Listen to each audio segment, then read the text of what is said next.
Welcome back ناظرین، ہماری گفتگو کا سلسلہ ابھی جاری ہے، مگر یہاں وقت ہوا ہے سوالات کا۔ آئیے پہلے سوالات دیکھتے ہیں۔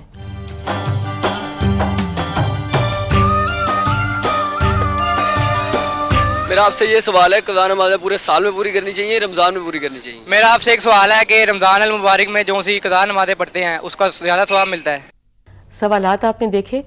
جی طالب صاحب، پہلا سوال ہے کہ کیا قضا نمازیں پورے سال میں پوری کرنی چاہیے یا رمضان شریف میں پوری کرنی چاہیے؟ دیکھیں، رمضان کے حوالے سے اور جمعۃ الوداع کے ساتھ خاص طور پر آخری جو جمعہ آ رہا ہے رمضان میں، اس کے ساتھ ایک تصور وابستہ ہے۔ وہ یہ کہ اگر جمعۃ الوداع کے دن ساری نمازوں کو بیک وقت ادا کر لیا جائے قضا عمری کے طور پر، تو جو پچھلے سال کی نمازیں رہ گئی تھیں وہ پوری ہو جاتی ہیں۔ نہیں، پچھلے سال کی صرف؟ ہر سال لوگ کرتے ہیں یہ کام۔ اچھا۔ اور اسی طرح بعض لوگ اس کو نہیں مانتے، وہ یہ کرتے ہیں کہ چونکہ رمضان میں عبادات کا ثواب بہت بڑھ جاتا ہے تو وہ نمازوں کے ساتھ قضا نمازوں کو ادا کرنے کی کوشش کرتے ہیں تاکہ جمع تفریق کر کے وہ سال کی قضا نمازیں اور اگر کسی کی بہت سالوں کی نمازیں رہ گئی ہیں تو وہ تو رمضان میں نہیں کمپلیٹ ہو سکتی نا؟ ہاں، مطلب یہ کہ کچھ آسانی اپنے لیے پیدا کرنے کی، یہ سارے تصورات جو ہیں ان کی کوئی بنیاد پیچھے روایات میں یا قرآن مجید میں موجود نہیں ہے۔ پہلی بات تو یہ واضح رہنی چاہیے۔ صحیح۔ اب رہ گیا صرف قضا نمازوں کا مسئلہ کہ قضا نمازوں کو کیسے ادا کیا جائے۔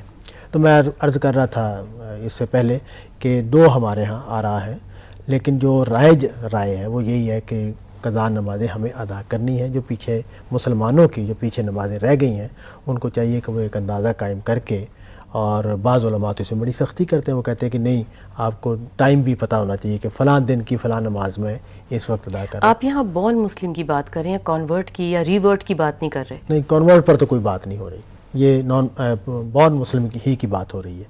تو ہم لوگوں کو، میرا یہ خیال ہے کہ یہ بات ٹھیک ہے، ہمیں اگر اللہ توفیق دے تو ہمیں قضا نمازیں پڑھنی چاہیے۔ اب اس میں بہتر یہ ہے کہ چونکہ بوجھ بہت بڑھ جائے گا، اگر نفل بھی ساتھ پڑھنے ہیں اور فرض بھی پڑھنے ہیں اور ایفیکٹ ہوگا فرضوں پہ، فرضوں کے اوپر ایفیکٹ ہوگا، تو اگر نفلوں کی جگہ پر آپ قضا نمازیں پڑھ لیں تو امید ہے کہ اللہ تعالیٰ نفلوں کا اجر بھی دے دیں گے اور آپ کی قضا نمازیں بھی ادا ہو جائیں گی، اور ایک اندازے سے کہ بھی میری اتنی نمازیں رہتی ہیں میں اس کو پڑھ لوں تو وہ ادا کر لی جائیں، اس سے یہ مسئلہ۔ اور اگلا سوال یہ ہے کہ رمضان میں قضا نمازیں یا قضا عمری ادا کرنے سے زیادہ ثواب ملتا؟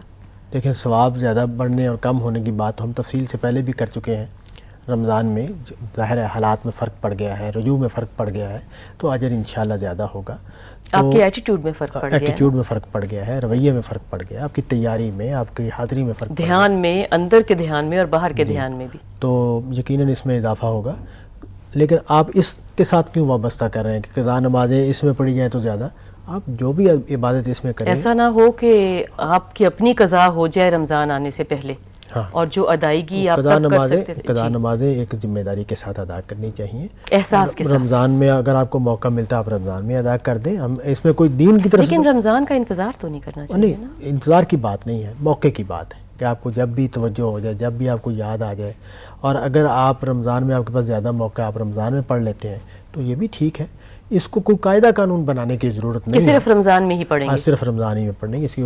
اور حضور کے طریقے سے تو معلوم ہوتا ہے کہ جو نماز پیچھے رہ گئی ہے، مثلا فجر کی نماز وقت پر نہیں پڑھی جا سکی، کسی وجہ سے رہ گئی، کوئی ایسی مصروفیت میں پڑ گئے، بازار میں گئے ہوئے تھے تو عصر کی نماز رہ گئی، ظہر کی نماز رہ گئی، تو بہتر یہ ہے کہ ہم جب بازار میں یا اس طرح کی کسی مصروفیت میں ہو تو ہمیں پہلے سے اینٹیسپیٹ کرنا چاہیے، سوچ لینا چاہیے کہ بھئی میری ظہر ضائع ہوگی یا عصر ضائع ہوگی، یا مغرب خطرے میں پڑے گی یا عشاء خطرے میں پڑے گی، تو آپ اگر ملا کے پڑھ لیں، ظہر اور عصر کو ملایا جا سکتا ہے اوپر بھی اور نیچے بھی، اور مغرب اور عشاء کو ملایا جا سکتا ہے اوپر بھی اور نیچے بھی، آپ یا پڑھ کے نکلیں یا آ کے ملا کے پڑھ لیں، تو آپ اس کو وقت پر ادا کریں۔ نہیں، آپ یہ کہنا چاہ رہے ہیں کہ اگر ظہر چھوڑ دیں اور عصر کے ساتھ پڑھیں تو یہ بھی جائز ہے؟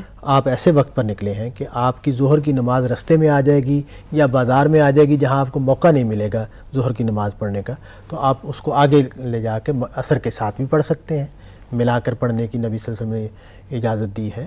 اور اسی طرح آپ پہلے بھی پڑھ سکتے ہیں کہ آپ کو پتہ ہے کہ بھئی میں اب ظہر کے وقت نکلنے لگا ہوں، ظہر کا وقت ہو گیا ہے، عصر کی نماز خطرے میں پڑ جائے گی، مجھے شاید موقع نہ ملے پڑھنے کا، تو آپ ظہر کے ساتھ ہی عصر پڑھ کے گھر سے نکلیں، اور پھر آپ کے پاس مغرب یعنی اپنی کنوینئنس کے لیے اجازت ہے، مگر عادت بنانے کی اجازت نہیں. نہیں، یہ تو ظاہر ہے ضرورت کے تحت ہے، ضرورت کے تحت ہے. نبی صلی اللہ علیہ وسلم نے بارش کے موقع پر بھی مسجد میں نماز پڑھنے کے موقع پر بھی جمع کیا. یعنی کہ اس پہ پکڑ نہیں ہے.